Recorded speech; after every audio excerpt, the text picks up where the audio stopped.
Don't look so grim, Jon Snow. If Mance Rayder likes you, you'll live another day. And if you don't...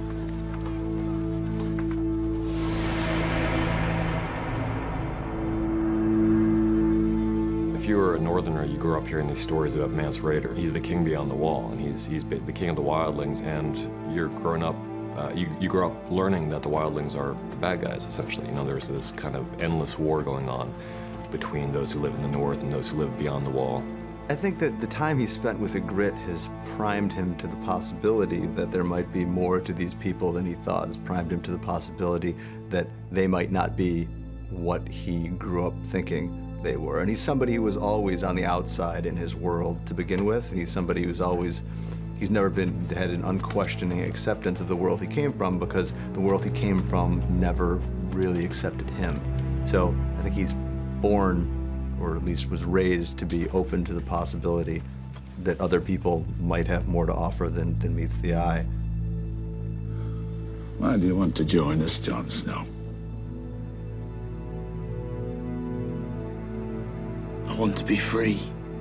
When he actually meets Mance, he learns that, you know, not only is Mance not villainous, he's actually quite smart, and you know, there's a bit of a mutual admiration going on. I think Mance sees something in Jon that he recognizes in himself, you know, as he was as a young ranger. And Jon sees this man who's actually quite philosophical and has a real strong sense of, you know, what's needed in the coming days and years, and that's ultimately it's going to have to be cooperation, because they're both facing a much greater foe. The real enemy that's out there are the White Walkers, and it's going to be up to Jon, so it'll be interesting to see how that plays out. Loras, isn't the Queen's gown magnificent? The fabric, the embroidery, the metalwork, I've never seen anything like it. You might find a bit of armor quite useful once you become queen, perhaps before.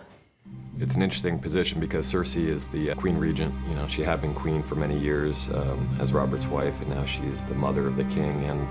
But Margaery is the queen-to-be, and I think there's a real fear on her part that her great power lies in the past, and Margaery is the future. And Margaery is much younger, and she's coming in and starting to seduce her son away from her, and Cersei is really threatened by that. In a way, I think that Margaery is sort of Cersei 2.0. She's got lots of what Cersei had, and she also has lots of things that Cersei doesn't have in terms of ability to work with people and manipulate people. And I think a lot of that comes from the fact that Margaery genuinely likes people more than Cersei does. And I think that this is intimidating to Cersei in a way, because Cersei, this is one of her weak spots, which she must realize on some level, that nobody likes her very much. And she's owned that and decided she's going to be hated and feared, because being loved is just not an option for her. And seeing somebody who's as smart as she is, as pretty as she is, but younger and also seems to have a real way with other people, that's terrifying to her. And seeing somebody who's able to manipulate her son, who's completely immune to her influence at this point, that's really terrifying, because her son is the key to everything. I think it's really interesting when you get to see someone like Cersei at a disadvantage, because we're used to her coming in and coolly outmaneuvering everyone else and being one step ahead of everyone else. For me, it's always exciting to find those moments where these characters' humanity glimmers through. I think Margaery's trying to navigate a very treacherous route through these rocky shoals, and Cersei is trying to figure out, how can I stop this young woman from usurping my power and stealing my son away from me? Well, as Sir Loras said, Lady Margaery has done this sort of charitable work before. I'm sure she knows what she's doing. Sure she does.